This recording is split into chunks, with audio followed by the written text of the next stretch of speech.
Hi. வெளியே போயிட்டு வர நமக்கு ஃபேஸை பார்க்குறக்கே ரொம்ப டல்லாக இருக்குது. ஸோ அதனால் இன்றைக்கி பனானா ஃபேஸ் பேக் ட்ரை பண்ணலாம். பனானா ஃபேஸ் பேக்குக்கு நான் ஒரு ரிப்டு பனானா எடுத்திருக்கேன். அதை நல்லா பீஸாக கட் பண்ணி ஒரு பவுலில் வச்சுக்கலாம். ஒரு டேபிள் ஸ்பூன் அளவுக்கு ஹனி எடுத்துக்கிறேன்.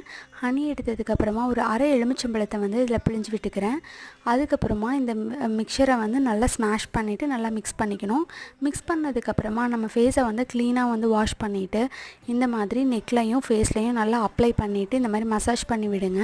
மசாஜ் பண்ணி விட்டதுக்கப்புறமா ஒரு 30 மினிட்ஸ் அப்ளை பண்ணி வெயிட் பண்ணுங்கள். அதுக்கப்புறமா ஸ்லைட் ஹாட் வாட்டரில் இந்த மாதிரி க்ளீனாக வாஷ் பண்ணிக்கோங்க. வாஷ் பண்ணிவிட்டு பார்த்தீங்க அப்படின்னா உங்களோட ஸ்கின் உங்களுக்கே நல்லா கிளியராக டிஃப்ரென்ஸ் நல்லா தெரியும். கண்டிப்பாக க்ளாஸினஸும் இருக்கும். இதை வீக்லி ட்வைஸ் ட்ரை பண்ணிகிட்டே வாங்க. கண்டிப்பாக உங்களுக்கு பெட்டர் ரிசல்ட்ஸ் கிடைக்கும். தேங்க்ஸ் ஃபார் வாட்சிங்.